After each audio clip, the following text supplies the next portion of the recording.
Third World Cinema Club. Hello, guys. Welcome to Third World Cinema Club. I'm John Tawasil from Present Confusion, I'm Princess Kina of Film Police Reviews. and we have two very special guests for tonight. Please, I guess, please introduce yourselves. Please give a round of applause. By the way, this is a work from home special. So again, I'm speaking in English because I have friends here in the environment who are doing their calls. I have to be very fluent in English as well. And for Bradley's sake, of Yes. course. Okay, so tell us more about yourselves, guys. Who are you? Brad. Oh, hi. So my name is Bradley Liew. I'm originally from Malaysia, but I spent almost my entire adult life here in Manila, and I'm a film producer, director, writer, and here today we're gonna discuss, I think, the tapes, a series created by Dodo Dayao and myself. And Dodo Dayao, on over to you. Hi, I'm Dodo Dayao. I'm a filmmaker. I'm a scriptwriter, and used to be a film blogger. The most recent work I did was with Brad. We co-created and wrote the tapes together. It's an iWant series. So yeah. Yes, so there you go. And that's it. Joke lang. Okay. Very short. And thank you very much. A round of Thank applause. you. No, Thank, yay. Okay. thank So you, thank you so much audience. for thank you so much for coming here. Welcome here Coming. virtually.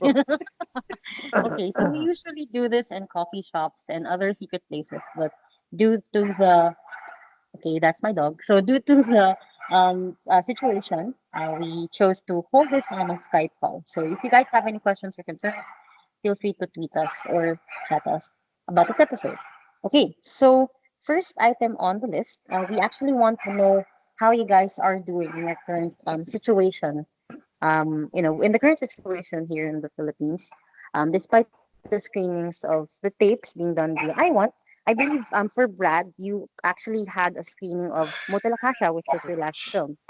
Sorry, forgive my Yes. dog. Very excited to listen So to us. that's fine. So yeah. So actually, it was a bit tough because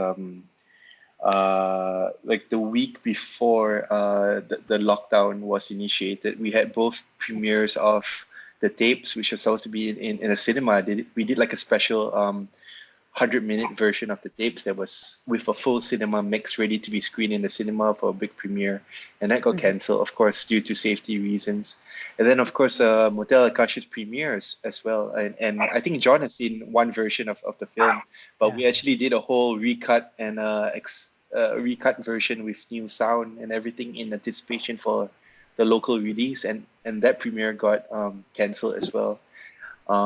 So it was a pretty devastating week, and then of course because of the close proximity to the release date, the cinemas would not let us pull the film out. So the film had Mhm. to start in cinemas already, and of course that only lasted about 4 or 5 days before I think the mall started closing already. So it was as bad as you can get, I guess. Bradley, do you think after the end of the quarantine, Yeah. would Motel Akasha be returned to cinemas? I think so. I think for sure because the amount of money that ABS and Black Sheep put into the marketing, I think they would have to kind of push in a little bit more to try and get it re-released. And I think the cinemas are okay with Naman because they understand the situation, which Right. is unprecedented, I guess. Yeah, yeah. I see. Well, okay. So before we go with the harder questions, um, I believe you two are also part of the Lockdown Cinema Club initiative. So could you tell us a little bit more about this initiative and how far you guys have gone along from sharing short films to helping out our friends in the film industry? Yeah, well, it really started with Carl Chavez, who's also a Mm-hmm. filmmaker and a producer. He got us friends and colleagues to donate short films. Mhm. Initially, to just share it with people during the quarantine, Mhm. but he thought of also asking for donations for health workers. Mhm. That was the first iteration of lockdown. It didn't even have a name back then, Mhm. and my participation there, and I think Brad also was involved in that because we both gave films. If You Mhm. Leave was part of the first volume, and Brad's shorts, which I bookmarked, but I haven't seen yet. It's But a I very will. early short. Yeah. So that was sort of like the extent of my involvement. And then I was Carl asked me and Camille Mhm. Aragona is also a line producer and an AD, Right. asked if I would program the next volume, but this time it was supposed to help film workers, like the Mhm. displaced film workers, meaning the staff and the crew. Not us, but not the filmmakers, but the rest of the staff who sort of like work on a daily basis. Who got displaced because a lot of it was a blanket shutdown of all productions. I mean, a week into or like a few days into the lockdown, Mhm. all shoots were shut down, and so a lot of people who had projects suddenly didn't have jobs. So that was the initiative, but it was still the same format. We would still curate short films from friends and colleagues. Mhm. So my involvement became more as a programmer together with Pam Miras, and we were sort of collating films. Initially, just friends' films, but since we were talking about how small this industry is, Mhm. so we know everybody. So we were able to get like early films from Quark, from Mhm. Love, from Ekmati, JP Habak. We were because we all knew each other, and it was just a matter of uh, a message away. Plus, a lot of filmmakers like King Palisok Mhm. and Villaluna would actually message us separately and ask if they could like give their films as pledges for the drive. So that's when it started, and we just launched a third volume now. It's all features. So Wow. there are I think 8 films. I think it just got launched like a few minutes ago Mhm. online. So you had 8 films, 8 or 9 films. I'm not quite sure. Sorry, but I did the whole. I wrote I wrote the post, but I keep forgetting. But we have a film by Love, which I think nobody or very few people have seen. Which is It's this sort of one? yeah, it's a elegy to the visitor from the revolution. It's Oh, from okay, Mm. okay. 2011. He made it as sort of like it wasn't commissioned, but he made it to be part of the Dot Mob Dot festival back mov. then. Yeah, I I saw that that. was the last that was the I last think that Dot was Mob. the first one, the first love I've seen, and the Yeah, last dot mov I've seen. yeah, that was the last Dot Mob, but it was shown in UP just one time. Yes. Yeah. Yeah, so and I think it's one of those like uh, I wouldn't want to call it a lost film, but I think it's not much seen. It hasn't been seen much by too many people. So Yeah. that's interesting. It stars Sigrid Bernardo, among Mm. others. So there's sort of like uh, it's interesting film, and you have like Jim Libera's Tribu, Jet Leiko's first film. Express is also part of this new batch that we released, Wow. and Quark's rock and Uh-huh. roll, rock and roll. Yeah, Rock and roll. he, yeah, he contributed that as well, and there are a few more. Keith Sikat's Alimuom is also Mm-hmm. part of this batch. So yeah, we're doing features now, and and medyo nag-expand na yung number of beneficiaries. So Mm-hmm. I have a feeling this will go on and on until the all clear. So there may be Mm-hmm. more volumes. We're already curating for future volumes. There are a lot of films being sent to us already. So maybe down the line we'll start announcing as well. And there are a lot of Wow. little satellite events that will happen over the next few weeks or days, like announcements, or more films to watch, but sort of collaborations with other groups. So yeah, Okay. For the somehow. Lockdown Cinema Club, has this also expand? Because I saw, I think in volume two, you guys also had, short films from Malaysia. Yeah. Oh yeah, I forgot to say that. Yeah, Do from you Southeast do, you- Asia, do you I guys think France, also that's have? the Uh, first volume. I think that was even the the first first volume. volume Yeah. had yes, yes. Asian films. Well, Did you Brad's was there, but there were do a you lot of guys? others. I Sorry. sorry. Yes. I just wanted to know if you also have viewers from other Southeast Asian countries. Has there other been producers or filmmakers like yourself who wanted to join in the initiative, or is it just so far just within the Philippines? Or No, I we have yeah. Brad. Sorry. No, I think what Carl tried to do at first was to kind of like call his friends, basically. I mean, like, yes, because in very infancy of the stage, like he just reached out to whoever he could find, and Carl has made a lot of contacts internationally, especially since he was part of the Asian Film Academy, and of course naturally meeting a lot of international filmmakers as he went along his career. And hmm, I guess it all started that way. Like, so the contributions are mostly from, filmmakers of a certain generation. For especially the first volume of a, like below 30 years old kind of thing, a very young kind of cinema voice coming from Cambodia, coming from Myanmar, maybe one or two from Indonesia as well. I'm not so sure about Indonesia, but I know there's Myanmar and Cambodia. So in that aspect, I guess it's them also kind of helping Carl out and helping the community out. But I don't know. I think it's a great program that could then like a push into the other parts of Southeast Asia if it would be possible, because I'm sure the industry not just here is affected, but industry in the whole region, if not the whole world, has been affected. And again, like this program is really targeted not for the director writer that's sitting in the house and thinking of what to do next. It's more for like the carpenter, the grip, the utility guy who gets his coffee every morning, hmm, stuff like that, where people who really live hand to mouth and they really need the work, and as with a lot of industries, immediately all financial avenues to them has been totally shut down because of the pandemic. I see. Okay. Well, congratulations and kudos. We also hope that there are a lot of more donations coming. Especially since Yeah. yeah, it's in these dire times.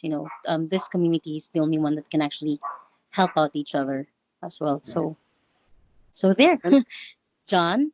Yeah. Hello. Would you like Hello. to introduce the next question for level two? Ah, Level two. level wait. Hanapin ko yung listahan. Sorry. Okay. Next question is Yes. there is this one. Um, to actually to both of you, this question is from our fellow clubmate DJ.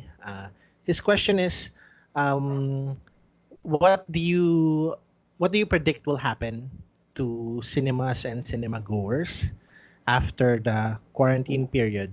As in, would everyone be excited to go out and watch movies, or do you think people will keep staying at home, or there might be some kind of parang maybe some kind of thought na if maybe not go to the cinema first because it's a crowded place, or something like that. Um, how do you think things will turn out in cinema in the following months after this lockdown is completed? Well, uh, that's a hard one. To I I want to be very optimistic. I want to say that once the lockdown is over, people will seek their happiness on their norm of life and go back to the cinemas and go out and do things again. But I don't think that will really be the case. I think we are not at the height of the pandemic yet. I think things are definitely going to get worse.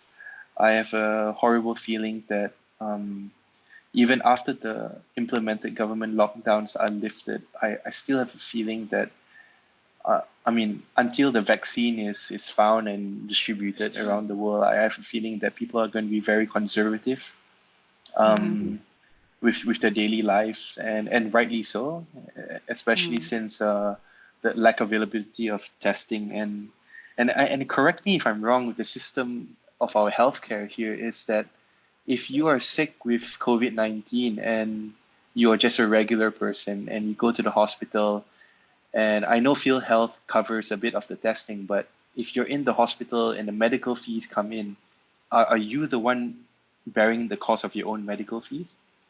I think it depends on what test they'll do for you. I'm not entirely sure, like in a hospitalization of a patient with COVID-19, what part of that hospitalization is covered by PhilHealth? Because I don't, I'm not sure if PhilHealth has released like guidelines for Yeah. that. Yeah, since this is a very new illness.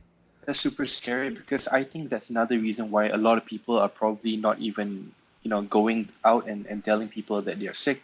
Yeah, Because, the thought of, if the virus doesn't kill me physically, it's going to kill me financially. Yeah. And who's going to, help these people out? yeah, So just to summarize my thoughts on the issue, I don't think it's going to get much better. I don't think it's going to be a flocking of people back to the cinemas. Yeah. So I think we are still in a little bit of trouble. Although yeah. I am quite optimistic about the production system, and we're definitely going to make more stuff. It's just the modes of exhibition might be more towards the digital side at the moment. Yeah, I agree. It might be more towards like streaming services or Mm-hmm. things like that. Uh, Mm-hmm. additionally, when I read this question by DJ, I'm reminded of what happened in Hong Kong in Mm, the mid 2000s during the SARS epidemic. mm, Yeah. Uh, I mean, people were also locked down in their homes and no one really went out and production halted. I mean, yeah. Hong Kong cinema's been on a downturn since the 90s, but the SARS epidemic just like hastened um, the industry there, and I don't think it's recovered since. And I sincerely hope that doesn't happen here in the Philippines. Yeah. I don't remember the SARS because I just got graduated elementary, I think. Oh god. Grade Me school. too. Just No, no. what are you guys But talking about? I just graduated elementary school. No, but oh, yeah, on the film enthusiast side, I think it's good. It's gonna be sad that nobody's gonna go to cinemas anymore because of this. I mean, my Because optimistic answer to that is, mm, well, I have no. This is the first time we all experiencing this kind of pandemic at this yeah, scale. So that's right. I'm more or less. Brad and I are more or less on the same page on the Hmm. pessimistic side of things. That this might not. This is gonna take a while, and it might not be. It might not be back to normal as we know it. But my optimistic answer is I remember something my father told me a few years ago Hmm. because he was a kid during World War II, Hmm. and the immediately day after the war ended, peacetime started. Everybody started going out, and the movies was a big part of people sort of like celebrating the end of war. But that's an optimistic, super optimistic answer. I mean, it could happen, but it's unlikely because this is not necessarily the same thing. Because I mean, cinema is the first thing you would think of when you think of pandemics as a hotspot. So Hmm. that's I think that's gonna stick with us, that paranoia. over Mm-hmm. this 3 5. This is gonna stick with us for quite a while. Mm-hmm. That's the downside of it. I mean, the upside is we'll probably be cleaner people because we know Yeah. how to practice good hygiene to the Mm-hmm. extreme. But Right. yeah, but to echo what Brad said, I think the industry itself, us who are making films, TV shows, and stuff, I think we would start making, we would go back to work at an accelerated rate once this Mm-hmm. is over, because there's a stoppage of business for several months, and everybody's gonna try to make up for the loss. So I think we're gonna be very, very busy once it's okay to work. Whether that goes to cinemas or to other platforms is, well, that's not really. I don't have a definite answer for that. Besides, Mm-hmm. even without the pandemic, it was already difficult to get people to go out and Yeah, watch exactly. Yeah. in the theaters. Yeah. So that's It's like a that's double whammy for you guys. Like you can create more films, but if it was difficult to do the production before or the distribution before, what more now? Although I'm also production might optimistic not that production might not be a problem. Mhm. It's getting The it out there. distribution. But Yeah. the Yeah. distribution is gonna, because everybody's gonna start making films or content as soon as this is done. Mm-mm. I So bet you though. I bet you though. Um, like half the films in all the Berlin, Cannes, Venice festivals next year, they're all mm, gonna be about the pandemic, right? And like a yeah, social. yeah. Yeah, I read a post The about that everybody's yeah. gonna like make All the about scripts that they sent to It's Cinema One will be all about this. yeah. It's the new poverty porn, right? It's the Yeah, new in thing. That's true. Which is why you guys created the tapes, which is not about the pandemic, but rather about a mystery thriller. Yes, segue. segue. And now we're showing on iWant a series. Yes. Okay, so all right. Now down to the easy peasy questions. I guess it's my turn to ask this. Uh, what actually compelled you both to write? Since you mentioned earlier that you guys started out as screenwriters, film producers, and so on. Um, I think it'll be a question for Dodo to answer first, and then Bradley. So Sure. yes, can you Well, share us to us how you started writing and what I've compelled? always paano ba? Okay, well, I've always been writing Mm-hmm. without realizing that I was writing ever since I was in grade school, because I was really trying so hard to be either a basketball player or an artist, because my dad was an artist then. But Mm-hmm. I failed at being an athlete, so I was really studying hard to be a good illustrator or a good painter eventually. And that's a course I took. I took fine arts, but I majored in advertising instead of painting, and I still do Mm-hmm. paint. But that's the thing that was the thing that I sort of like quote unquote studied. Mm-hmm.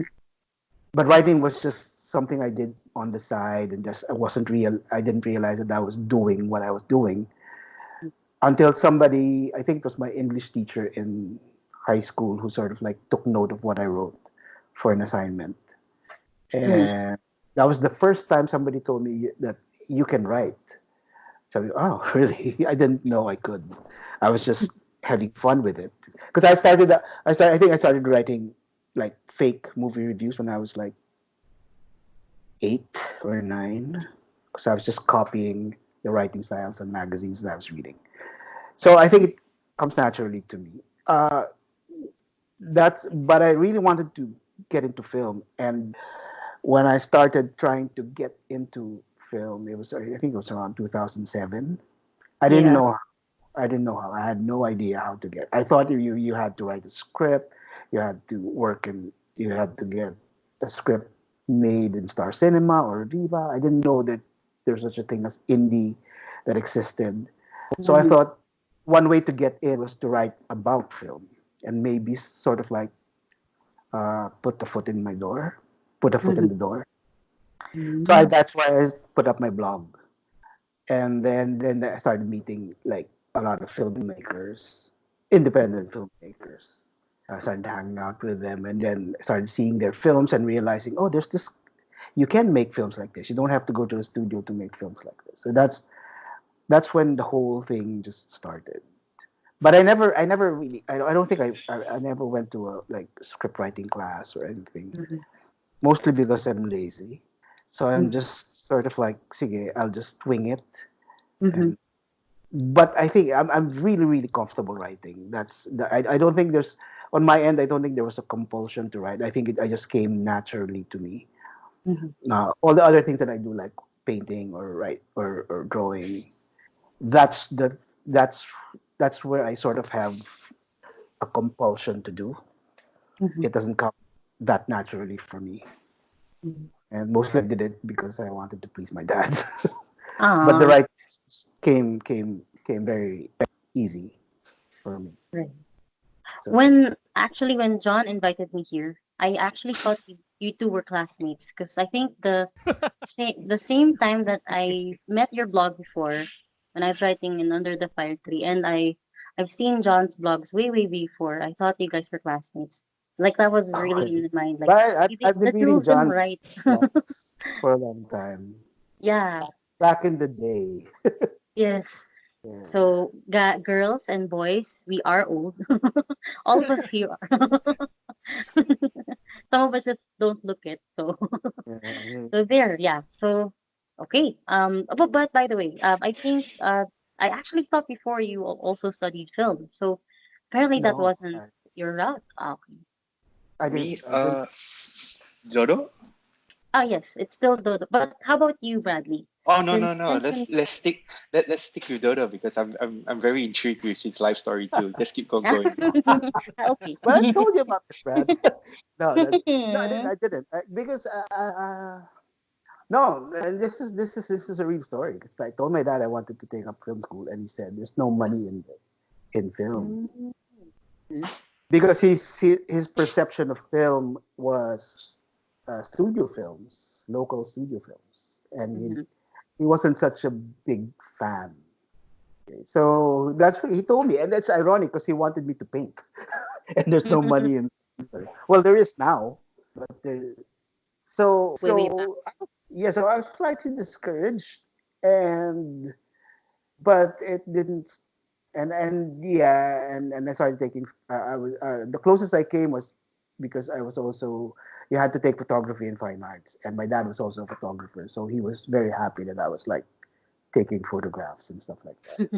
So that was the closest I ever got to to yeah to working The with film.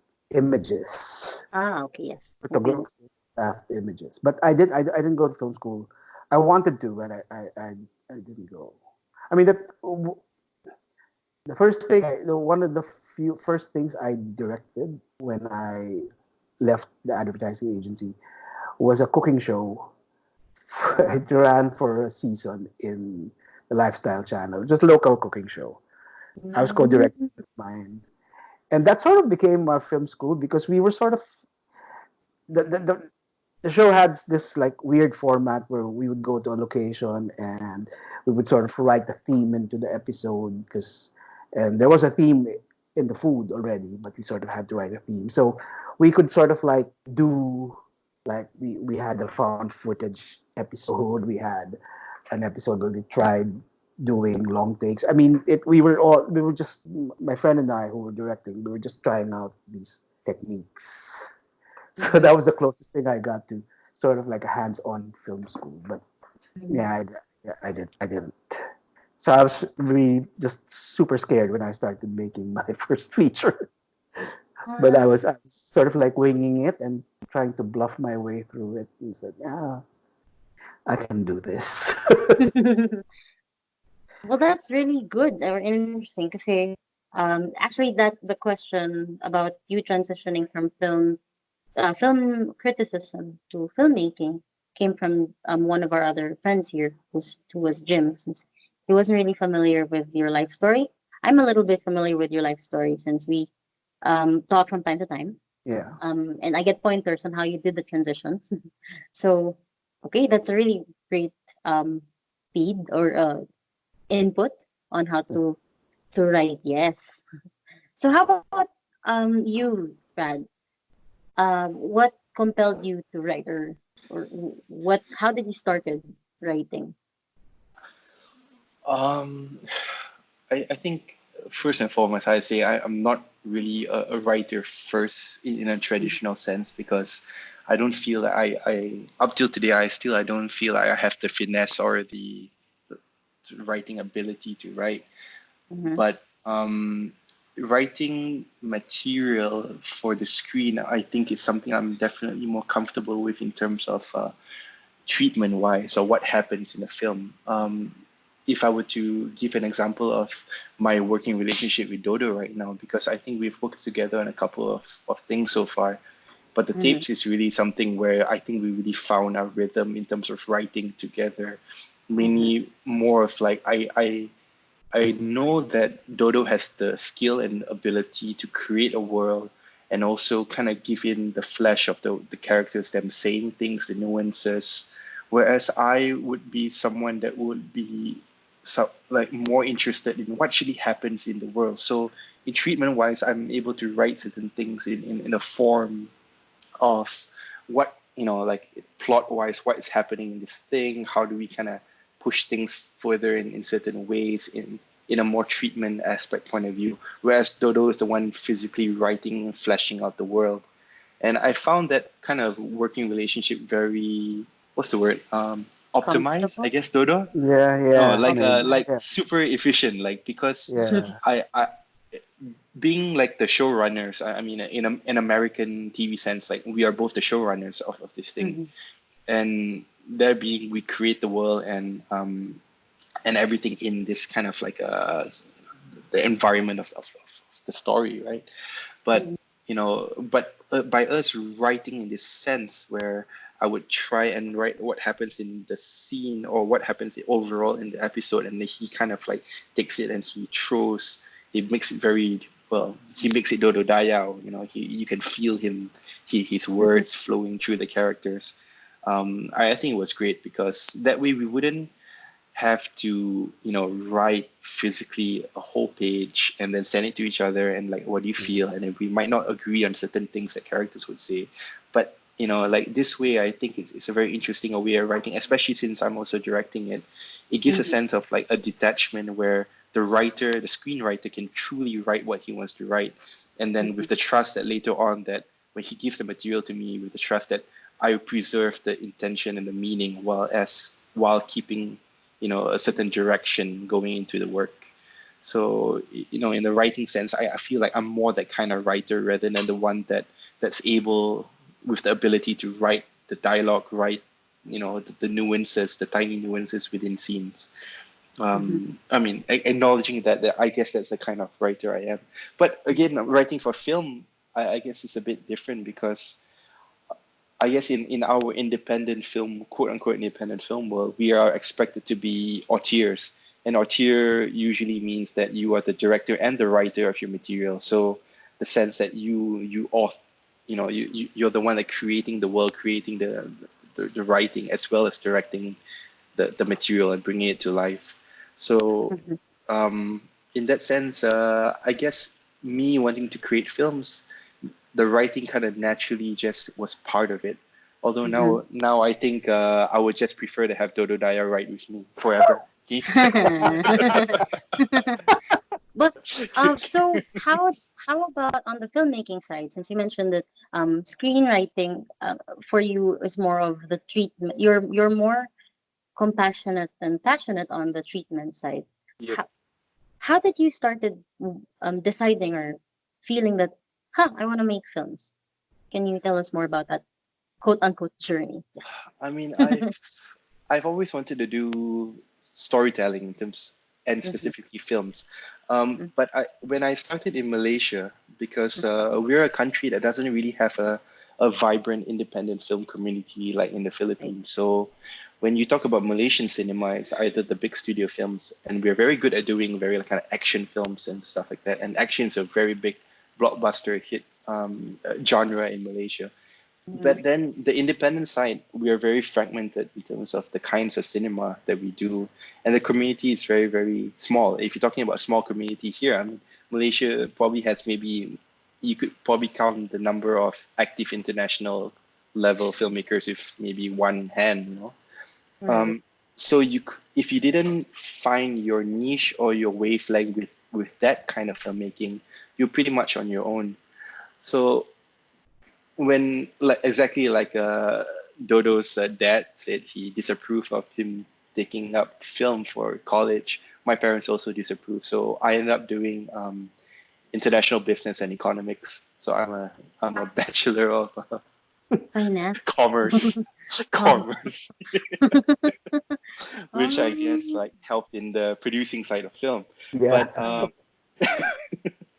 But right. I've always wanted to do film. So when it Mm. came to the point where I had to, when I graduated, I realized that I would need to put one's foot into whatever I wanted to do, and the only thing we could do in cinema at that time, not just in cinema, in storytelling at that time, was commercial. So Mhm. um, again, there was no way for me to get in as a director, because who's gonna pick up a director straight out of college? So I started in camera. So I became a camera assistant, and I followed in through cinematography. And so that's why until today I really still have a cinematography background.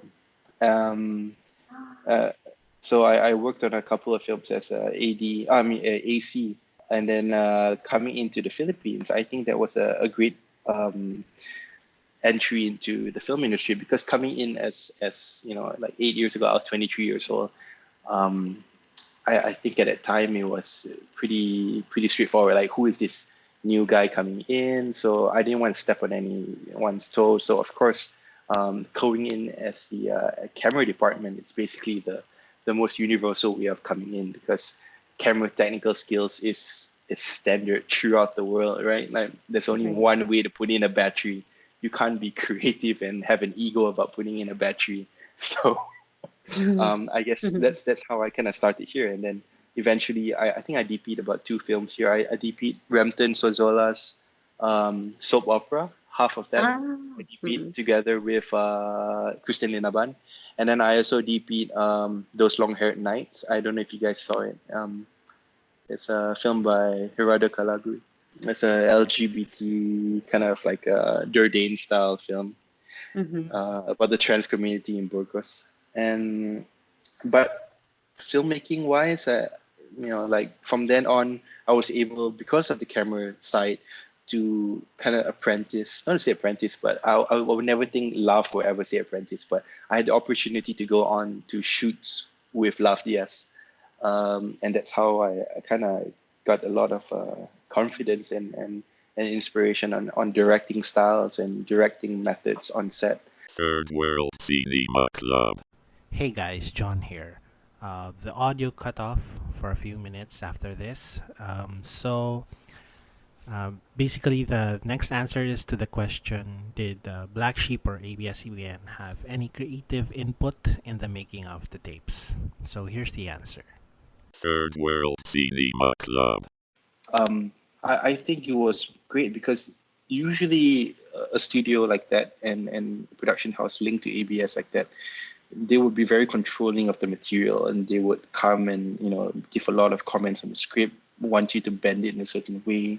Again, thinking we are working with a very mainstream studio, right? And but they were the most cool about it. They basically just said, go out and do whatever you want.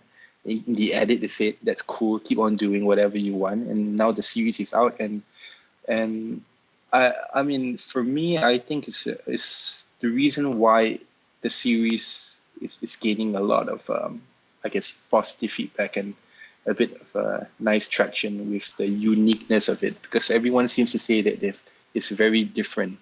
And I think that's because the studio, or rather the people who we answer to in the ladder of chain of command, they basically gave the artists the freedom to do whatever we wanted to do, to express ourselves as creators of the series without interfering, in the creative side. So I think that was it's really like this wonderful collaboration from the top financing all the way down. Mhm. Yeah, I think Okay. we gave ourselves more notes than they gave us. Yeah, for sure. We were more hard on ourselves than they Mhm. were. Yeah, but yeah, it's surprising because you have perception that studios can be very safe about stuff like this. But yeah, it just I don't know if that was too good to be true. Also, Mhm. I hope not, but hope still, not. I think you guys have, or for this one, there are a lot of positive feedbacks in terms of the screening or the first, I think the first week, right, Yeah. for the tapes. So and same with, like, for example, for Dwayne's, she didn't really have um like a for Past Present Perfect, which is also produced by Dreamscape. She didn't really have like that makamasa, or although the characters were very makamasa, but the ending wasn't very like happy ending that would actually comply to the normal viewership of ABS, right? So Yeah. I so think it's And I think also it's a good thing because I mean the quote unquote studios are beginning to open up to alternative content, alternative kinds of storytelling, which is mm, great. Which is great for the filmmakers who have other stories to tell. yeah. mhm, right.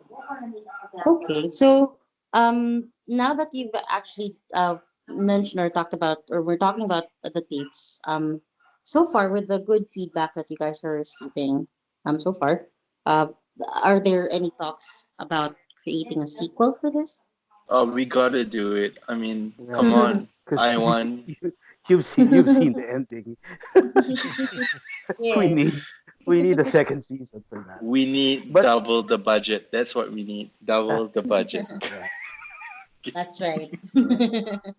Hopefully, because everybody's locked into their phones, watching not just iWant but other avenues for ABS, then at least they have enough funding, maybe, right, to give you guys hopefully. more creative freedom to do more projects like this.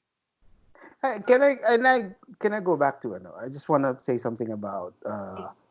I mean, Brad and I were both surprised that we weren't being given too many notes, Mm-hmm. if at all, here. But I think also, and it's good that you also mentioned Dwayne's film, Dwayne's series, because I think coming in, Dreamscape knew that Brad and I I'm probably gonna suck at trying to make a series that's very massa. Yes. So nobody's gonna get me to do a rom com or to write a rom com or to write a teleserie or something like that because it's really not my skill set. I mean, I think also in with regards to Brad, I think they also knew what they were getting. Mm-hmm. So in hindsight, it feels like it was we were a very curated choice for a specific kind of project. But yeah, but it's still kind of pleasantly surprising that we sort of Mm-hmm. like. But here's the bizarre thing, right? The most like crazy like positive feedback and reviews and whatever. It's from the Provinciano people, the Provinciano watchers, right? Yeah. And I Really? think that's really cool. Yeah, I mean, basically the Yassi Pressman people who Fans watch club. Provinciano for Yassi Pressman, yeah, they really love the show, and Oh. and of course they are commenting more on the acting of Yassi and how she delivers her performances. But I think Mm-hmm. it's really cool that the audience of the people who normally watch Provinciano are able to accept a series as alternative as this with Lynchian themes and Lynchian mood and something totally they would never watch on a normal basis and still embrace it and still like things in the series. I mean, I'm sure they don't like everything in the series, but the fact that they watched the entire thing and liked it, I think that's very exciting. That alternative kinds of storytelling it's hitting the mass market. I think that's quite exciting for me. Okay. So, yes, again, guys, if you have iWant on your phones, a tablet, or laptop, please do watch the tapes.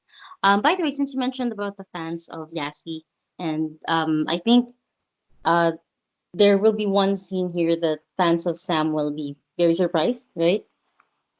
Especially the murmur part. Yan, konting spoiler. Yung Mm. minurmur siya sa umpisang, like sa first two episodes, I think. Um, and yeah, I do agree. I was supposed to ask this next question about how people perceive cinema as a non-existent commodity. Is it commodity? That's the Non right term. non-essential commodity. Ayun, non-essential. Dao. Um, yeah. So how, in your honest opinion, you two, how do you guys actually feel about that or think about that statement? Well, it is non-essential compared to food and compared to education, compared to medicine. It really is non-essential. I think that's what attracted me to it. I mean, we can always argue that like it's helping a lot of people now, not Mhm. just cinema, but art in general, literature. Everybody's stuck in their homes, very anxious and very paranoid about what's going on. And the thing that calms them down is watching a show on iWant, like the tapes, or like reading a book or listening to music. So art is essentially, in general, is essentially non-essential. But you can always argue that it has a purpose. But I kind of like the non-essentiality of it. Mhm. I think that's what I fell in love with, particularly cinema. I mean, it's important in its own way, but it's not essential. And Mhm. I kind of like that. I kind of like that whole fringe aspect of it. But yeah, if you take it literally, it's compared to what are you gonna have food to eat tomorrow? Do you have medicines for whatever's ailing you? It's certainly not an essential thing. I mean, so Okay. How about you, Brad? What do you think about that statement?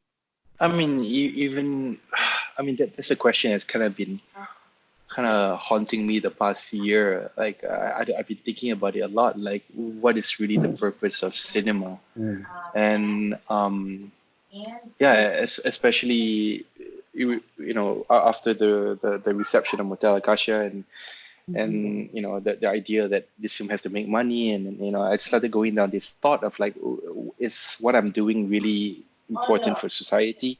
Do we really have a role in cinema? Or what is it there for? And yeah, it's really been playing my mind. But I guess, like Dodo said, in times like these, like when everyone is stripped down to the bare essentials. Like if you talk about, I mean, of course, we have situations of extreme poverty in the country where people just all they want to do is just have food on the table, right? But the Mhm. moment you put food into your mouth and you fill your belly, the human being is an insatiable character, right? We need distractions in our daily life to carry on. Otherwise, what's the point of it all? and and the more and more that I feel like the arts and cinema and media, Mhm.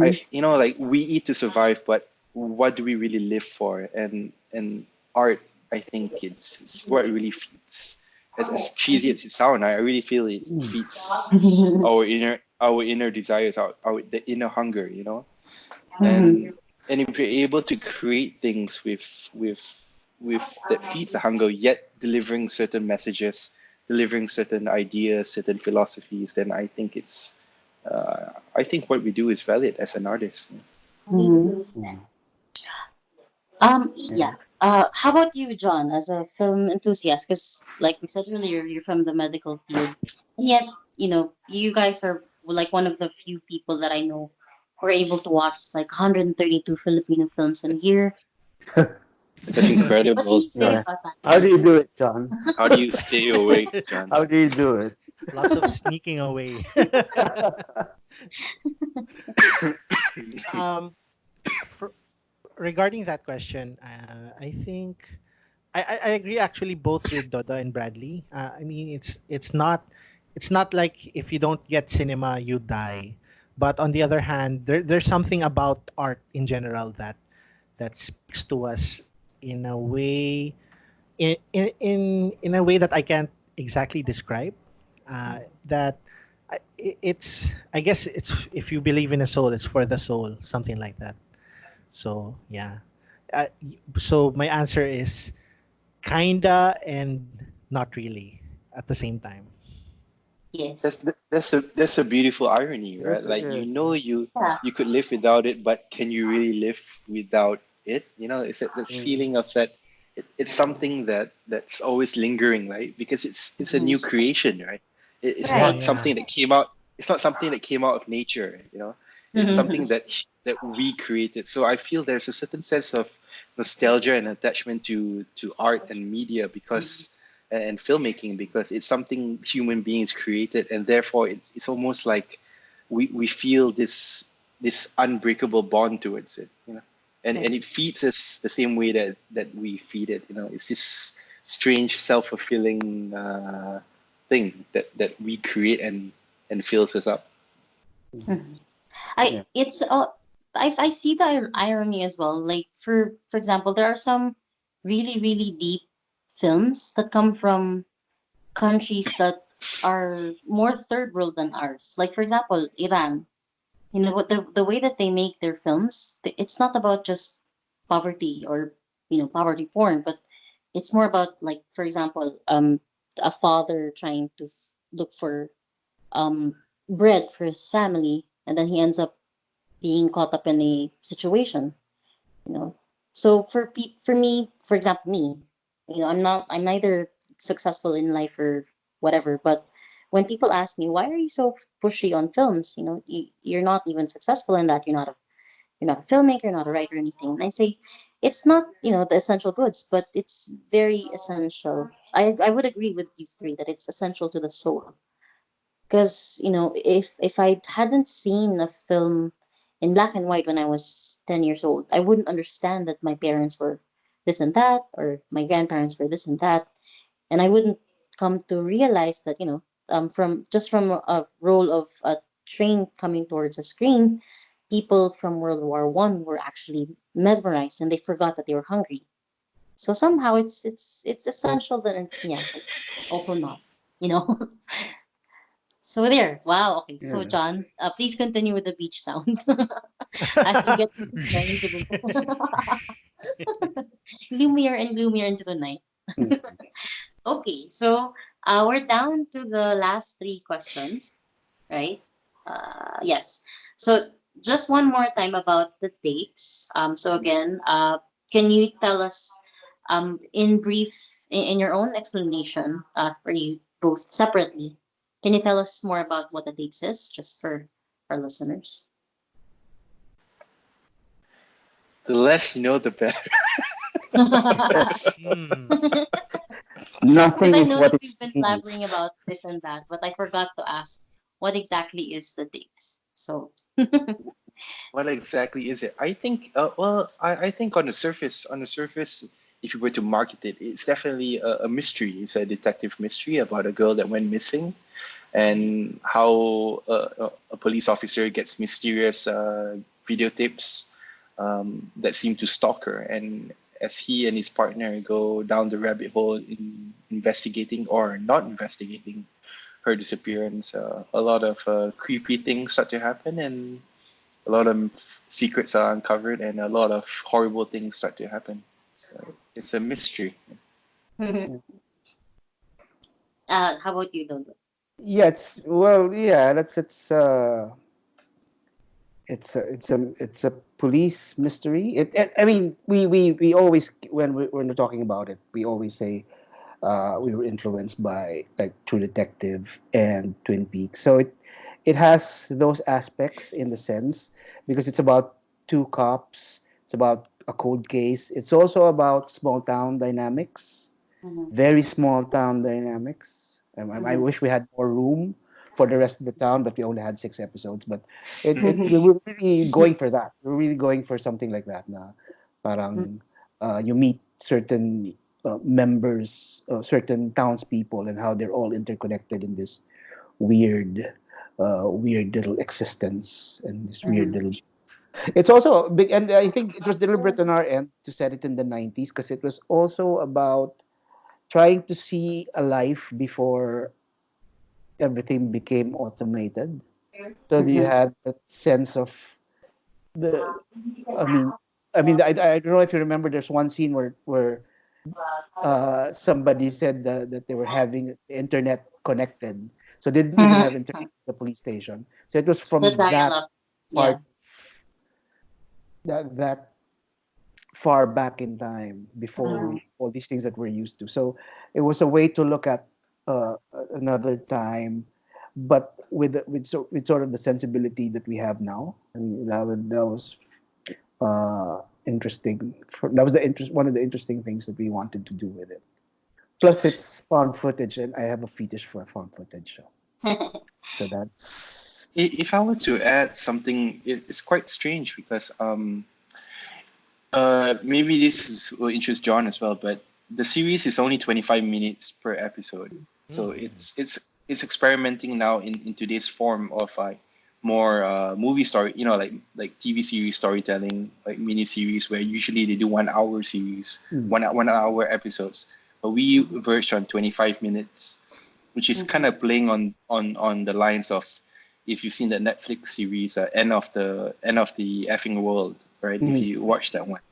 Um, so for us doing it at that time, we're like, okay, we're gonna try this new method of storytelling, new method of series writing for more narrative style, but have it in a shorter span and see how it kind of overfalls. But then I realized that, as we are talking right now on this podcast, I realized that um, actually it's kind of fitting in the 90s mold because in the 90s mold, some series were only half an hour long. yeah.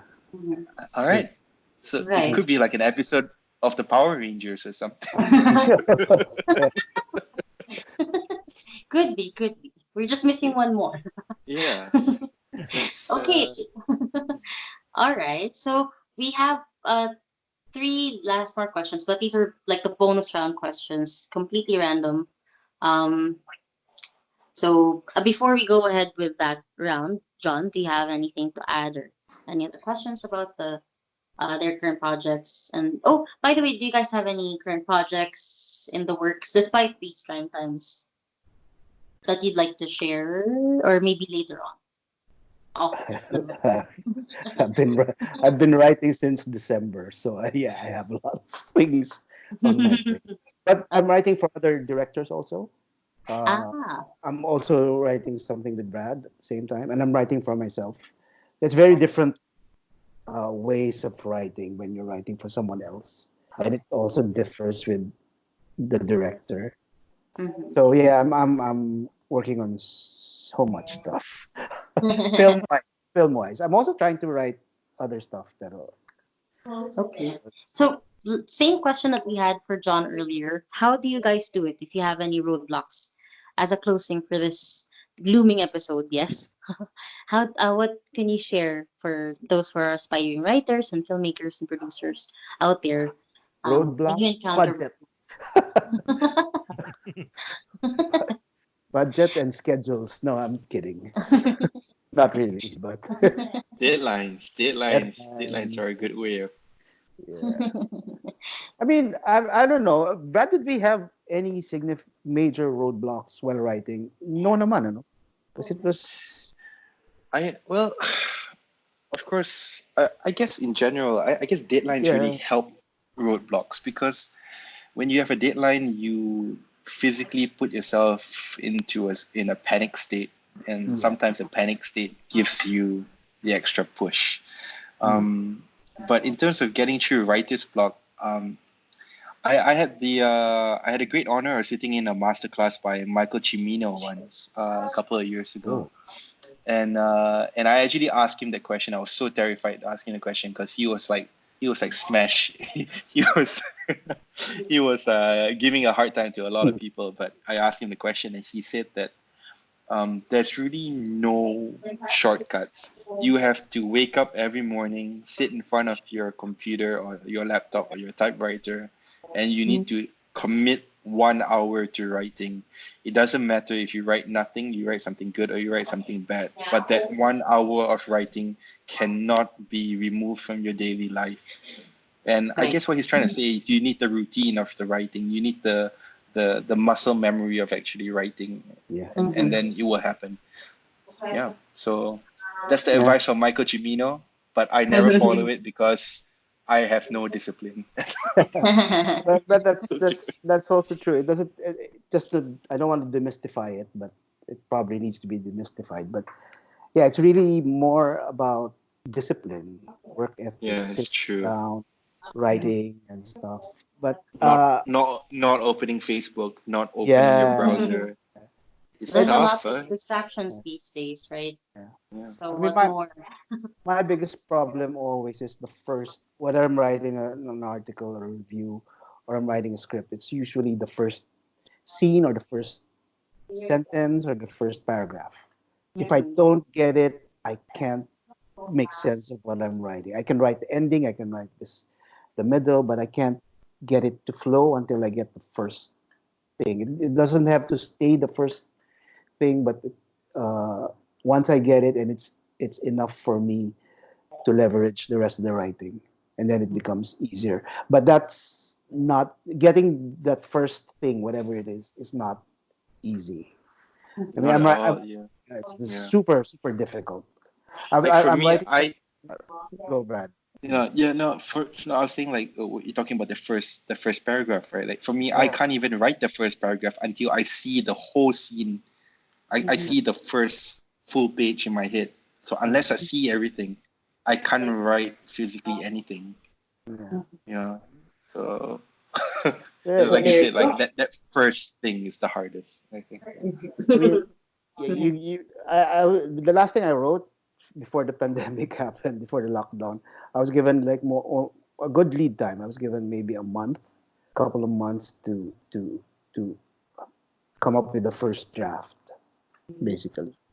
And I spent 3 weeks, 3.5 weeks, just figuring out what the first scene was. And I wrote the rest of the draft for a week because I got the first scene on the third week. And it reached a point where I had to not use the computer anymore. And I had to write it down by hand. I bought a notebook and I just wrote, I think, half of the script by hand. And it worked for me. It worked. I'm not sure if it'll work for anybody else or for everybody, but it worked for me. But usually that everybody thinks it's procrastinating, but we're really just thinking of that first scene or that first sentence or first paragraph. Mm. I guess that's why, the first episodes are also important because if that's the case, then. So, again, the first one that you have to remember to get rid of roadblocks is deadlines. Second is to make sure that you have the first paragraph or the first page or It the might not first it might not be for it might not be applied scene. to everyone. It's just Yeah. just probably Brad and I. But Mm. the tapes is a special case, I think. I'm not sure if Brad feels the same way because it just came so organically. Mm-hmm. Like Yeah, we like really didn't think too much yeah, we just we didn't think too hard about it. It just flowed pretty yeah. naturally. Mm-hmm. Yeah. We had two meetings, Brad. One meeting in a Yeah. coffee shop, another meeting we were drinking. But that was it. Yeah. That was all we needed. Then we were just running Okay. with. So. But it doesn't always happen that way because some projects are more difficult than Mhm. others. But at least you had this kind of project because Because it was really that's something like that a. we wanted to do as well. Mhm. Yeah, I And think things are very different when you have a certain passion and a certain obsession with the material. Like if the material makes you very giddy to think of ideas, like every time you hit like a cool idea, it makes you feel very excited, very kind of yeah, schoolboyish. Then I think it's one of those projects where everything kind of naturally flows. As opposed when you work on something very difficult or something too personal or something that requires a lot of maybe what's the word, like very heavy emotional investment. Mhm. mm, Those are harder to write because yeah, if you see sometimes in the tapes we're just messing around. You can tell like these are just two people just kind of hanging around and messing around and trying to create a world that's fun, not that Mhm. doesn't take itself too seriously. Mhm. Yeah, and the hesitation with not having that much passion into something, that's the first. I think for me, that's like the first roadblock. In Mm. doing something. So if you overcome that, let's say you go into a project maybe that isn't really your forte. Yeah. But yeah, that's also why I try not to work as a scriptwriter, not as a director, Mm-hmm. but I try not to write for hire. Mm-hmm. I mean, I've written for other directors, but always written with directors that I'm one I, that are friends, and Mm-hmm. two that I know that I'm familiar. I have to be familiar with their work because Mm-hmm. I think that's the one thing that sometimes most of the time it's really really easy to for me to write for other directors because there's a little less pressure off because I'm not gonna have to worry about mounting it and all that. So I'm Mm-hmm. gonna just right away. But at the same time, also since I know most of the directors, all of the directors I've written for, uh, Mm-hmm. I'm friends with them, and I also know their work. I also Mm-hmm. know their sensibilities. So I sort of write to serve that in a Mm-hmm. way. Is yeah, even in something like the tapes, it's just also something that fascinates me as a narrative. Mm-hmm. Uh, but I was still very conscious that I was writing this for Brad to direct, and I think that makes it easier for me as a scriptwriter. When I'm writing it for me to direct, that's difficult because I have this big idea, but already in my head, oh shit, mahal nito or something. You sort of like police yourself, and you shouldn't, but you can't help it. Plus, it's also more, for some reason, it's also more difficult if I'm writing a script for myself to direct. Uh, for whatever other reasons, other than logistics and other than anticipating the headache of trying to mount what I wrote. So Mm-hmm. yeah. Okay, so John, and Yo. thank you by the way for your inputs, guys, on No. that part. I'm sure not just me and John here, but everyone appreciates the input on that part. So again, guys, watch the tapes on iWant. Libre lang po mag-sign up. So you guys have like 6 episodes in there. Six episodes. Duration of each Six. episode is like the longest I believe is 25 or 27 minutes, which is the The first episode. finale of the first episode. Yeah, the first episode. Ses, And the akala ko, finale. akala ko may tatanong ka kay Brad. I thought you were gonna Ah ask him. yes, Brad.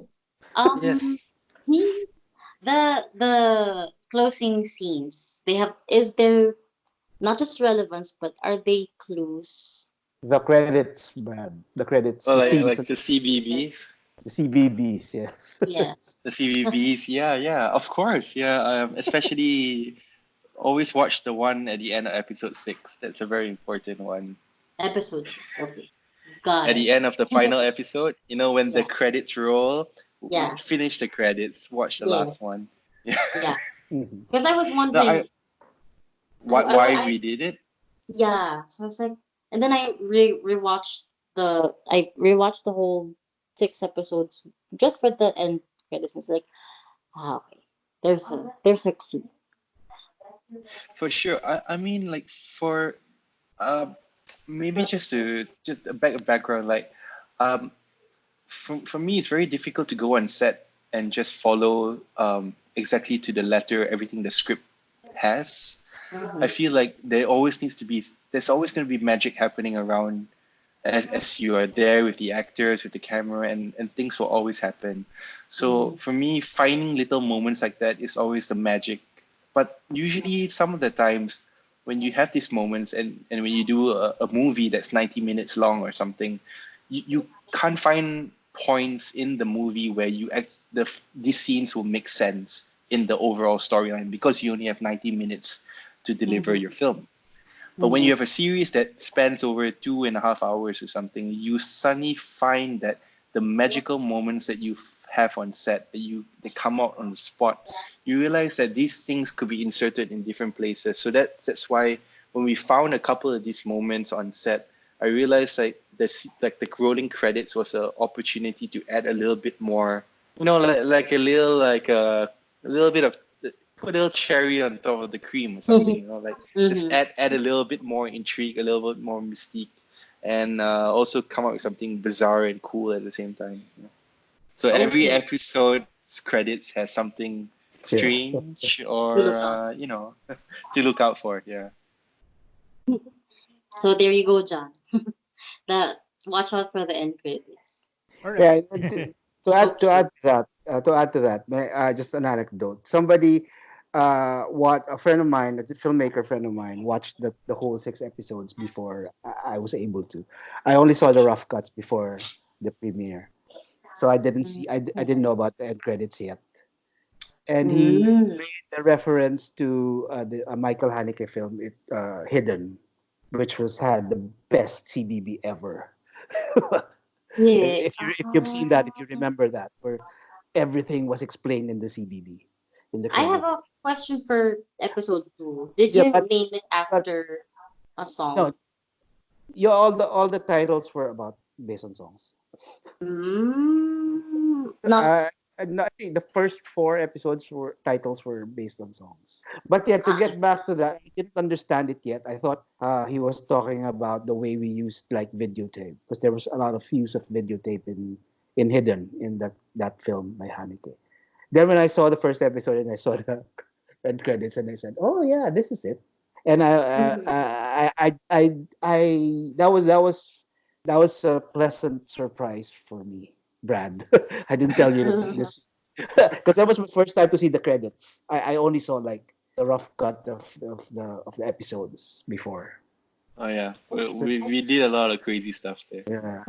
Uh, Of all the end credits, the one that I was creeped out that made me want to rewatch all of them with the end credits The complete bear. was the bear. Yeah, The bear. Yeah. the bear. Because I was like, okay, why did he do that? So I had to repeat the end credits of each six. I was like, oh. If you actually if you put the tapes on mute, play the end credits, and then play Michael Jackson's Thriller, it's the same beat. Yeah, yes. So I was like, okay, but it was really creepy, really really creepy. It was like more creepier than Michael Jackson himself. Thank you. Okay, so the last three questions are bonus round questions. So I think I tried asking this to Irene Williamore before.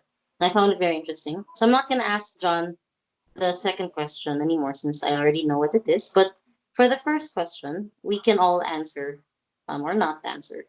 So I guess let's start with you, Dodo. From your films that you directed, pick two of your favorite characters and why. oh.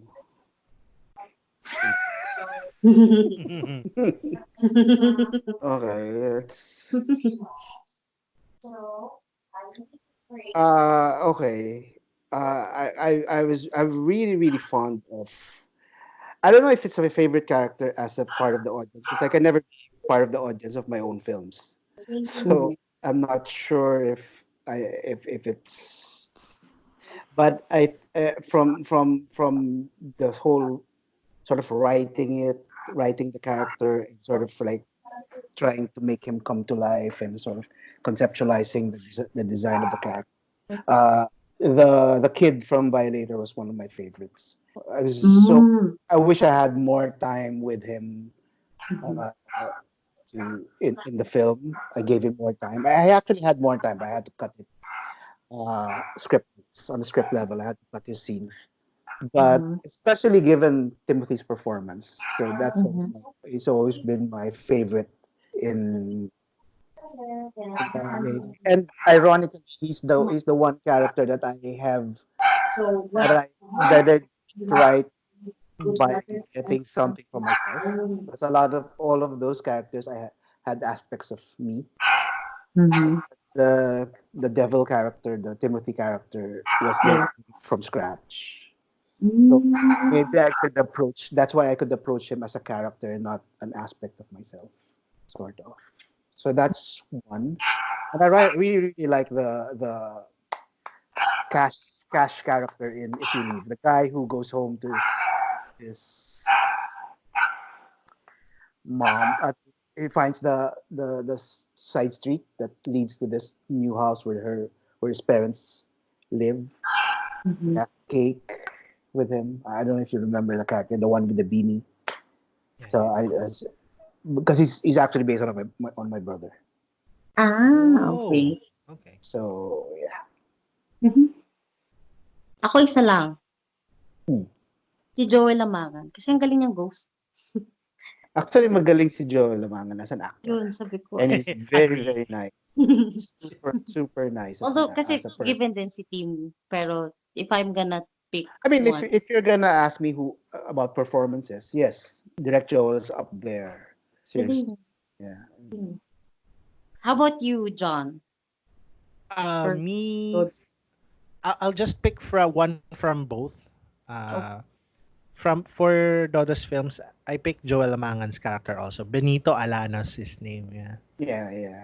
yeah. That was really a great. I agree that Joel Amangan's a great actor. As for Bradley's film, the late Pepe Smith playing himself and the impersonator, yeah, that was a really Yeah. great performance. If you haven't watched, what was that film? Waiting Graveyards, I think. Singing singing. graveyards. Yeah. Yeah, Singing Graveyard. Sorry. Yeah, that was. It's a really nice film. So. Thank you. I'm sorry, Brad, I haven't seen it. So this is like a live sentence. If I'm gonna get from the tapes na lang, Yasi is given, and also Barbara Roero. Roero? Waro? Roero. Yeah. Yeah, Yeah. Roero, yeah. Yeah. Yeah. I like her performance here. Because I feel before that she's a very understated actress. So it's good that she was given a chance to be in this kind of scene. So Can I pick one from Brad's film? Brad's yeah, Sure. film. Oh, yes. sure. I seriously like Agot's character in Motel Acacia. I don't know if it's performance. I also don't know if it because I read the script before. I saw different cuts. I really really like that character. Brad. Thank you. Why? Thank you. I don't know. She's like, Well, this, why? yeah, I know I she's want to book so that I could watch and then well. I don't know. Is it a spoiler to tell you what she does? But No, no, no. she's she sort of like brokers the refugees. She brings the refugees to the hotel Yeah. for a fee, and she has problems back home. Let's just put it that way. She has problems back home, and I really like her. I did when I read the script like a couple of years ago before Brad shot it, and I didn't know who was playing the character yet. But even on paper, I was she was very interesting to me as a character. But when Agot, I'm also sort of biased because I really love Agot as an actress. In fact, I'm trying to get. Hopefully, I get to cast her in one of my films soon.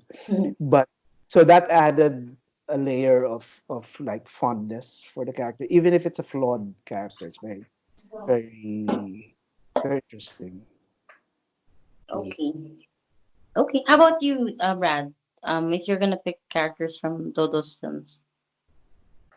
Dodo's films. I really like. Well, I maybe you haven't seen Violator yet, but I mean I haven't seen Midnight yet. But there's Anthony Falcon's character. Actually, Anthony Falcon's performances in all Dodo's materials are very good. So I Yeah. would Mm-mm. pick Anthony. Yeah, but Violator. Yeah, I just gotta pick that the cult. I don't know if it's a character, but that freaking cult in the TV show. Yes. Can they be one character like the whole Yeah. gang? The whole gang. I'll pick the whole gang. The whole gang, great. They can be like one answer, like the gang, the cult gang. They're awesome. I would love- And then and then that scene where the guy is running on fire. What's his name? Ren. Ren's on Ren, fire. Oh Ren Agot. shit. Yeah, Ren on fire. Holy crap.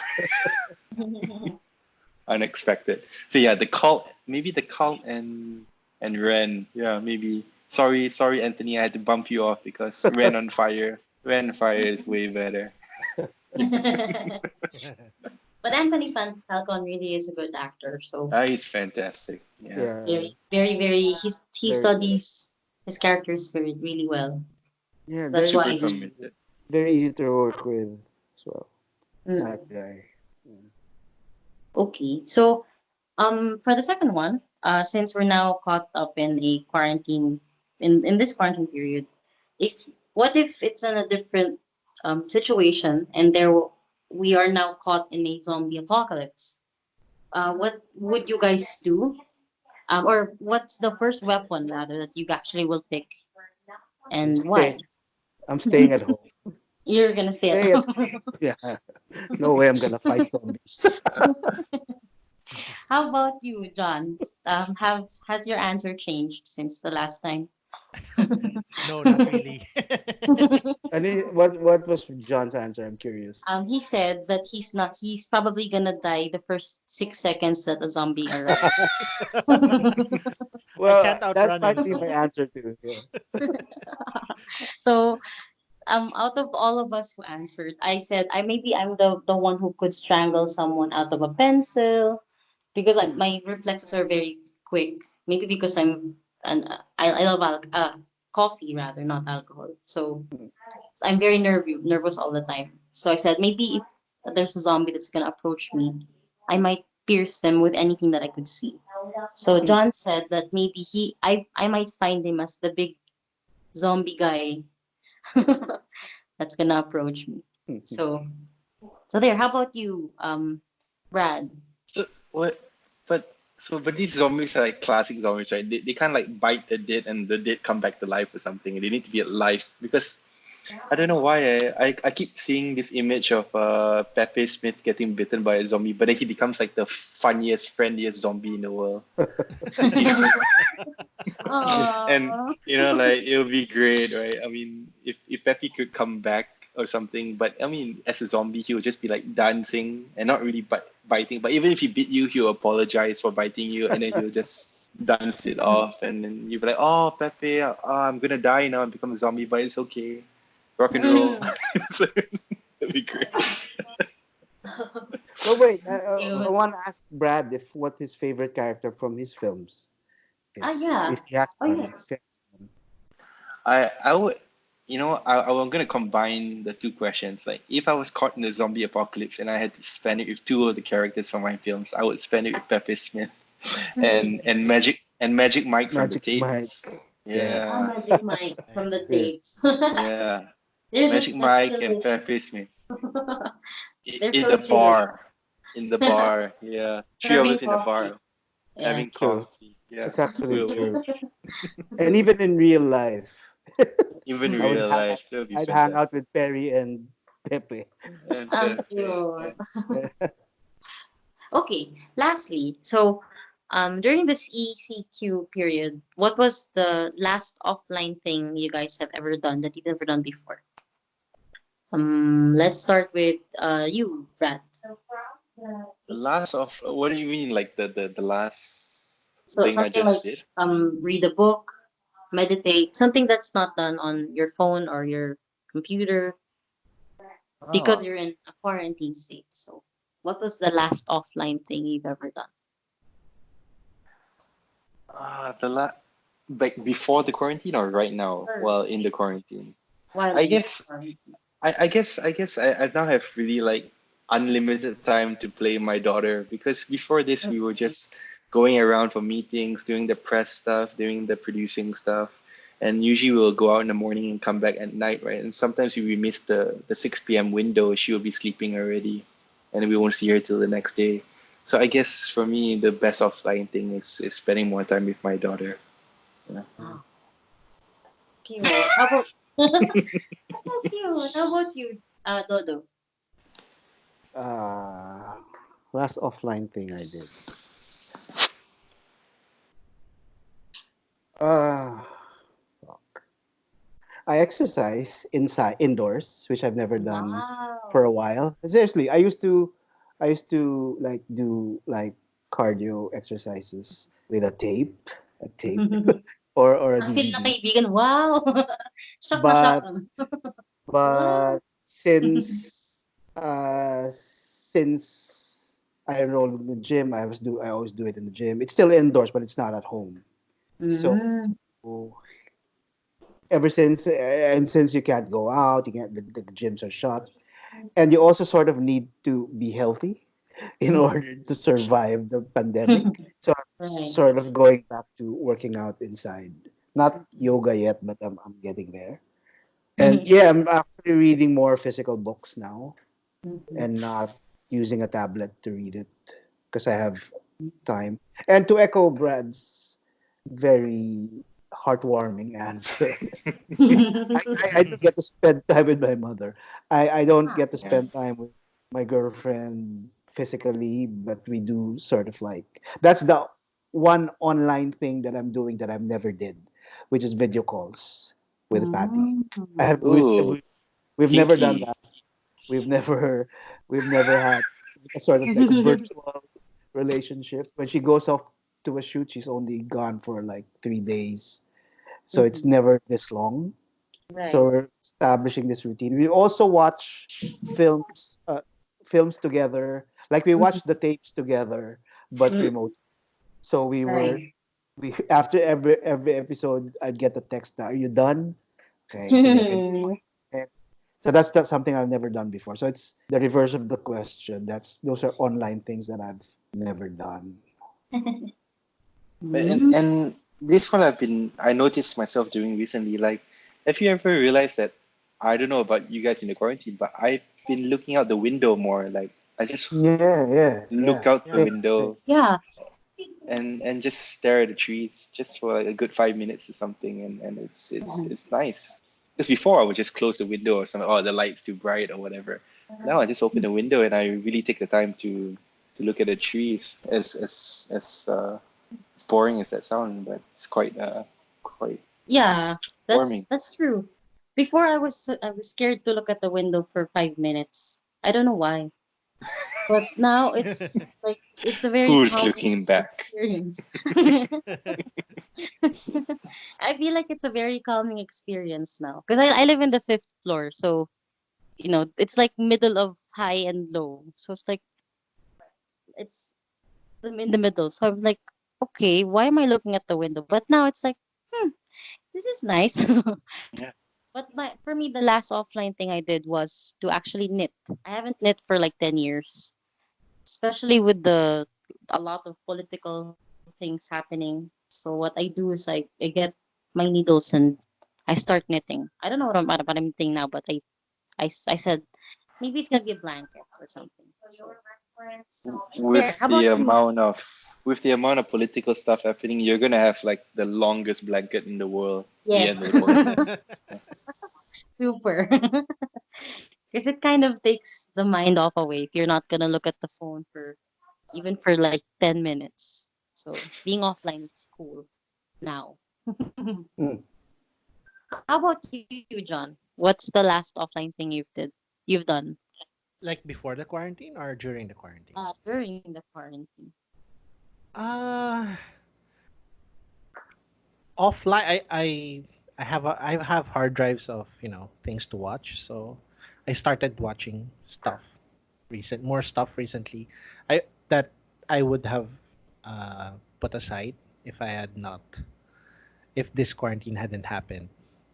Um, I guess it also ties into uh, the question, what have you watched recently? Yeah. So I've been rewatching Japanese dramas or just random films that I've seen before, series that are not available streaming. Um, Mm-hmm. and I've also been reading more books, physical books. I'm trying to write more, but I really can't find the motivation to write so far.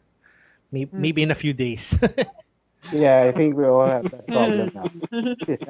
Absolutely. I only started writing today, and it's already like almost 2 weeks into quarantine. Yeah, Oh yeah. no.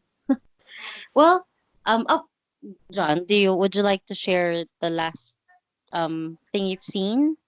How about you two? You guys have you guys seen something aside from, of course, the tapes? Kingdom. I watched Kingdom. We finished Kingdom. the Kingdom. Kingdom's the Korean zombie show Yes. on Netflix. Yeah.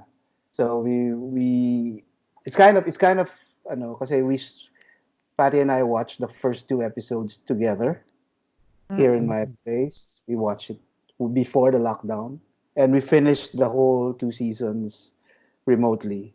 And the first two episodes seem so far away now. Parang that reality is so far away in our in the Yes. past. That was just 2 weeks ago. Before before the lockdown. But yeah, finished Mm-hmm. as a great show. And Mm-hmm. so yeah, Kingdom so is really good. yeah, very good, very good. Very good very well written. Yeah, and I've been watching a lot of like old like found footage films that I haven't seen before. Mm. Mm. Yeah, so I saw the Poughkeepsie tapes. I don't know if you've seen that. That's really Yeah. creepy. Yeah. Yeah. Uh, Creepy, and there's another one. I watched Lake Bungo again, and Brad's actress is in there. Mm. Oh. Yeah, I watched it again during the lockdown. So Oh yeah, that was Talia. Yeah. yeah. So I've been doing a lot of like found footage research for something that will mostly for entertainment. Mm. Okay. How about you, John? I well, I've the last full length like film I've watched is a documentary from 2012 by Benito Bautista. It's called Harana. Oh Mm. yeah, that's Yeah. good. The filmmakers recently posted the film on YouTube. It's free to watch. It's a Mm. very, very it's a very nice film about so there's this guitarist who came from abroad after studying Western classical music. He tries to find some of the last practitioners of Harana here in the Philippines, and then they have a tour. And when I was a kid, I really loved listening to Kundiman songs because my grandmother would sing it to me. Oh. So hearing these songs again, some of these songs again, really it's a bit nostalgic, and it's very relaxing considering that we're living in a very anxious, period in our lives. Additionally, it's about these artists uh, whose time had passed them by. They are really, really good at singing harana, but they didn't get a lot of recognition until now, and they didn't pursue their artistic fields because it was not economically feasible. They were poor, or they're like for one of these people, his wife objected to him recording his music because she had just given birth and she needed him to support the family. So other than being musicians, these guys were they they're farmers, they're tricycle drivers, and it's really fun. It's really fun, and it gives a one warm and fuzzy feeling to see these guys um, performing their hearts out in front of appreciative audiences. And Mm. I think they after watching the film, our friend of the pod, Sir Chuck Gutierrez, who edited this film, he sent me a link, a Spotify link of the soundtrack. So I guess Mm. maybe in the description I'll post that link, so Yeah. you guys can hear the songs that were performed for that movie. Mm. Mm. Ako, I Yeah. saw, apart from the tapes and Kingdom as well, I saw last night Kramer versus Kramer. So now I understand the references of it to a marriage story. Although different endings, different outcomes as well. But yeah, I think I favor Kramer versus Kramer for some reason than a marriage story. um he disagrees. Ayun. So yun. How about you two? May nag-disagree na aso. So anyways, ayun. How about you two? What was the last thing that you guys have seen? Si I Brad. saw me. I was really. I had nothing to do in the middle of the night. I watched the last Star Wars. Oh. Last Oh, time. okay. Mm. Yeah, And Yeah. What did you think and about Rise of Skywalker? you know, it's a Ah, good thing they only made 3 movies.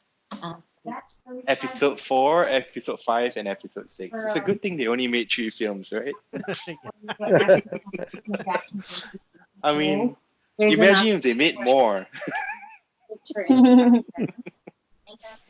Yeah, Oh no. it's terrible. I don't know, it's terrible. But the the first 20 minutes, it's like the editor is on Shabu or something, huh? Yeah.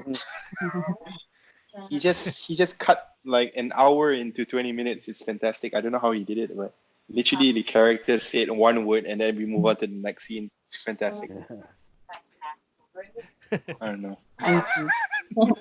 But I saw the Netflix movie Platform, that Spanish horror Oh yeah. survival film, right? It's like a low budget Snowpiercer in a way. Yeah. yeah. Ah, yeah, Yeah. I've seen posts about it. Is It's it not a bad. Spanish one? It's really low budget. Like you can tell they really they squeezed every single euro, and I think it's pretty good. I think it's pretty good for what they were trying to achieve. Mm-hmm. Super efficient, and they managed to sneak in a little bit of philosophy in there, which I think is quite good, especially for the genre element they were going for. All right, it's pretty okay. Okay. Well, again, we'd like to thank you guys for joining us for this special Thank episode you. Yeah. Thanks so of much Third World for Club. joining us, guys. Yes, yes. Thank you. Thank So you. we've Thanks reached. for having us. Thank Yeah, you as thank well. And again, we hope that you guys create more films despite the current situation. And I hope that our distribution efforts for films would improve not just for cinemas but to extend as well, I guess, on the digital side. Kasi nga, ayun, for these kinds of circumstances, in case it may happen again, knock on wood, in the next century, hopefully. So, John, do you have any last words as well? Uh, uh, not really. I guess see you guys next time. Hashtag Yasi Pressman, How please about join you us. guys? Joke lang. Brad and Dodo, do you have any last words? I think next time we'll start with we'll start happier. We'll start the podcast happy. Yes, Yeah. I'm sure with in person episodes we will be much more happier than this one. Yeah, Yeah. I think the doom and gloom kind of set the tone for the doom and gloom episode. You, Yeah. you guys you guys can Yes. call it the doom and gloom episode, and he ended with a review of the last Star Wars film. Super doom and gloom. I'm Thank you Thank sure you'll you, be guys. guys. Thanks able so to Please, much. please secure watch it. the tapes. Please Thank you. watch the Yes. tape. Now streaming on iWant. Yes. Thank you. Yes. Nasa I want yan. Yes. It's See. the Thank tapes you. on iWant. It's for free. Just yeah, you just have to sign up. It's Yes. 6 episodes of 25 to 30 minutes each. And Yes. And uh, we're also available pala on Spotify, iTunes, Stitcher, yeah, soon on YouTube when I have the time. I have so much time, but I will do my best. Pornhub. Yes. Uh, I'm I sorry. might put us on Pornhub as well. Okay, thank you so much, and Okay. see you Thank guys again. you. Thank you guys. Stay safe. Thank Thank you. Stay safe, you. guys. Bye. Spoiler alert. Third World Cinema Club. Says, ayan, since napanood na natin dalawa yung the tapes in its entirety, yan, all 6 episodes. Ano, Yes. mag-umpisa tayo sa'yo. Ano impressions mo sa the tapes? Siguro, gawin natin like parang per episode. Mabilis Overall lang muna, na overall. for me, quick, for me, summary is that, yun nga, ano siya, tungkol siya sa dalawang officer na based sa mountain province, tapos, or somewhere in the province. Very sleepy yung lugar. So, uh, sanay sila sa mga small time na offenses na or criminal acts dun sa lugar nila up until may natanggap silang tape showing a girl that has been missing for 3 years. So, 3 years ba? ayun, 3 months. ah, 3 months pala. 3 months, tama, 3 months. So, yun. So, one tape after another, every episode actually shows um, something that's more sinister than what they expected about the disappearance of this girl. Tapos yun. So, overall, I highly recommend this show kasi una, it's very brave that they were able to write a story that's out of the box than the usual Filipino melodrama, suspense, thriller. So Mhm. there are still elements of, the usual values that we follow na may family, may broken family, ganyan. Ah, Pero what makes this unique, yung atmospheric horror na tinatala niya.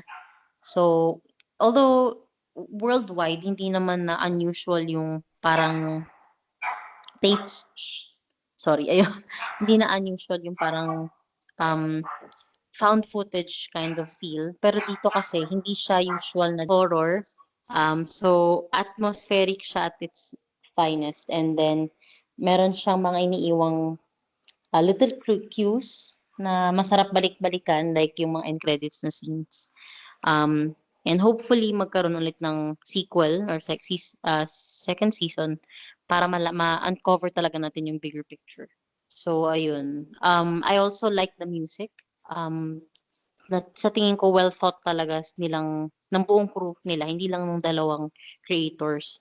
Kumbaga as showrunners, kagaya nga ng sabi nila sa interview natin, as showrunners, meron talagang kineri nila yung responsibility na dapat maganda yung pagkakagawa, na dapat pati sila natatakot. Kasi kahit na 4 na beses ko nang napanood buong season, natatakot pa rin ako sa ibang mga scenes niya. So yun. okay. Ano pa ba? Ikaw dyan. Kung pala Ako, ako, Sige. ah, tawag dito, kailan yung setting ng film? I mean, what year, saka saan? Early 90s siya. ano Kaya daw, may, 1999 daw. 1999. Kaya may videotape. Okay. Sige, yun Ayun. lang. Thank you. Ako, dun sa, okay naman siya sa akin. I mean, may parang, ang pinaka-vibe na nakuha ko sa kanya, Twin Peaks, kung napanood yun. Mm-mm. Very influential TV show. Sleepy Town, weird things are happening. Pwedeng, para siyang puzzle na hindi mo completely masosolve. I mean, may mga parts na maintindihan ka, pero there's a lot of it that's very open to interpretation. Na very, kung napanood niyo yung ibang works ni Dodo, it's very, akma naman doon sa style na ganun. Para siya, masaya siyang i-unravel kung episode by episode kung ano ba talaga yung nangyayari. Tapos, hindi siya overly serious. May mga parts na nakakatawa. Quirky, medyo darkly funny. Tas ayun, sana ewan ko kung hindi man siya matuloy, sana matuloy siya. Pero kung hindi man siya matuloy in like a second season, satisfied pa rin ako sa outcome ng pelikula. Kahit na, minor spoiler alert, nag-e-end siya in a very large cliffhanger. Yeah. Super large.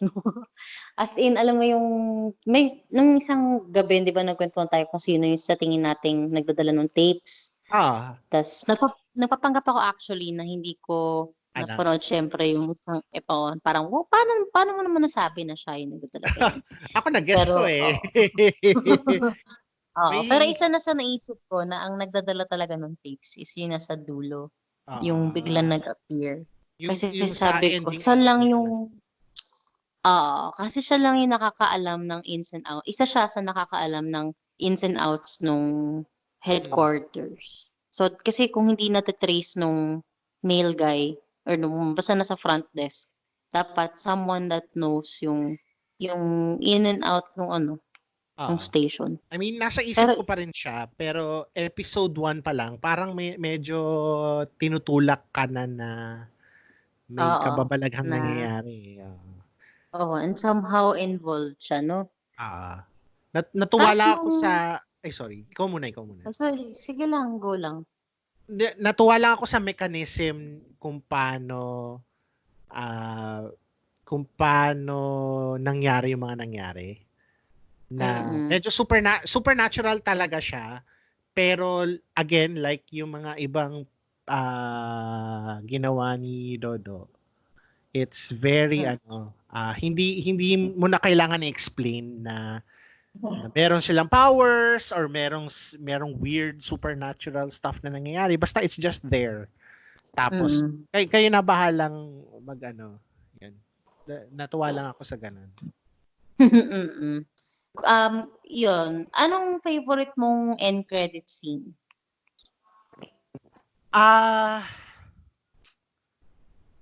Anong favorite kong end credit scene? I guess dahil yung sobrang ganda ng preceding na events, ang paborito ko ay 4. Sa episode 4, yun yung isa sa yung nag-iisang scene na legitimately natakot ako. Episode 4. Ito ba si Michael Jackson scene? Hindi. Hindi pala. Yung Episode 4. ako si episode 3, yung may Michael Jackson scene. Ay, Bakit mo nagustuhan? freelance pala. Kasi parang creepy siya na, ayan, para siyang yung sa Funny Games, yung aware sila na may nanonood sa kanila habang ginagawa nila yung crime. So parang kaya natatakot ako dun sa end credit scene kasi sumayaw ng thriller, parang aware siya na may nanonood dun. Ayan, tapos yun. Basta Jim, panoorin mo kasi ganun. May mga maganda may mga snippets silang ganun. Actually, yung best friend ko, share ko lang si Lay. Napanood niya yung The Tape sa iWant. Sabi niya sa akin, Jim, siya, maganda. Hindi siya yung typical na horror. Yun nasabi niya sa akin. And then, na-appreciate niya doon si Sam Milby. Totoo, And hindi then, nga siya, And then na-appreciate niya nga daw si Sam Milby. And nagulat siya sa pasabog ni Sherry Hill. Umiik senadora na naman daw kasi. Yun yung naalala ko sa kanina na pag-usapan namin. Tsaka nakakatuwa kasi itong show na to lang ang nagpaihi kay Basta, no dyan. Nagpaihi kanino? Kay Sam. Ay, spoiler alert. Nawiwi nga siya. Spoiler alert. Tsaka basta madaming nagsismoke. Tsaka nakakatuwa si si Perry Dizon. Kasi very cool siyang barkeep. Na mukhang kinidnap ng. Additionally pala, in fairness kay Yasi Pressman, yung end credits ng 2, episode 2, napupush up siya. Oo. Galing natin. Spoiler alert, hindi ko kayang gawin yun. Mamamatay ako. Mahirap naman talaga Mahirap naman talaga Pero ang galing lang, no? Tsaka bagay pala sa kanya yung ganitong roles, no? As opposed to dun sa mga teenage na. Personally, gusto ko talaga si Yasi Pressman as an actress. Kung sana ma-catch nyo sa ang pambansang third wheel, nasa ngayon yun? Ay, maganda yun. Napanood ko rin. May mga friends ako na single parents, nakuha nila perfectly yung parang trials and tribulations of dating single parent. Tsaka nandun pala niya rin si Saffron. Ay, sorry. Nandun sino? Si Sam Milby? Si Sam, kasama niya. So parang reunion pala to di ba? Oo. Reunion na Ay, oo talaga. nga. Sa lahat ng films ni Ivan Payawal, yun ang favorite ko. Pambansang third yun. Pangalawa na siguro yung I, America. Kay Anyway, Ivan Payawal pala yun. So anyway, so napanood ko rin yun isang gabi. Nagustuhan ko naman siya. natuwa Kahit kami pwede sa yung parang wala nung pinanood namin yan sa Cinemalaya, walang naka-expect na yun pala yung ibig sabihin ng I, America. Parang ayaw nga pala, no? Parang ganun kami lang. anyways, so ayun. So going back kay the tapes, yun. Any last words about the Sana matuloy. Okay siya. I mean, it's parang setting a standard na rin na sana ganitong ka-quality yung film. Hindi naman filmmaking. Television series making na. In fairness sa iWant, talagang nag-i-innovate sila. Kumpara sa mga napapanood natin sa TV, very formulaic, very, alam mo yun, parang hindi ganun kataas yung production values. Pito-pito daw no? Parang ginawa lang sa isang linggo. Pito-pito. Correct. Tsaka marami pang ibang storya kaysa yung usual na There are a lot of stories to uncover. So maganda na tinatry nilang mag-think out of the box tas mag-create ng ganito quality na film, na series. Ayun. Sino nga Tsaka ulit? parang Sige, ikaw muna, Ses. Parang ngayon lang tayo nag-review ng ng series. Oo, meron tayong isa pang iWant na na-review previously. Kami yon, pero hindi ko pa na-pass. Oo. Isasabay ko na lang, basta later on na lang. So, may ginagawa. Pag nirelease na yung sequel, second series na yun. Ayan, sige. Yun lang. Yun naman, sana marami pumanood. Watch out for si Pressman. Mahihinis kayo kay dito. Sino to? Si Brian. Brian C. Brian C. Si Brosnan. Si Bronson. Bronson pala. Brosnan. Brosnan. Here's Brosnan. James Bond. James Bond. Kay Bronson. Tapos, Perry Dizon. Yun. Gusto ko siyang, kaya sinabi ko na gusto ko siyang character sa lahat ng hindi ko pa napanood ibang movies ni Bradley, pero si Perry Dizon, yun. Galing siya dito, in fairness. Tsaka pala medyo spoiler alert, may feeling ako dyan na kasama siya dun sa, parang siya yung headed horseman, parang gano'n. Sino? Si Perry, si Magic Mike. Pero, yun naman ang aking... Hindi ba alam na natin kung sino yung yung taong may head na animal? Hindi siya pinakita. Pinakita kaya siya? Saan? Panoorin mo ulit episode 6. Talaga, Episode. Sige. Teka. Hindi. Oo nga. Si pala yun. Oo nga. Pero hindi. Naalala. Pero yun, kung nakinig kayo dito sa episode na to, hopefully, basta panoorin nyo blind as you can. Yes.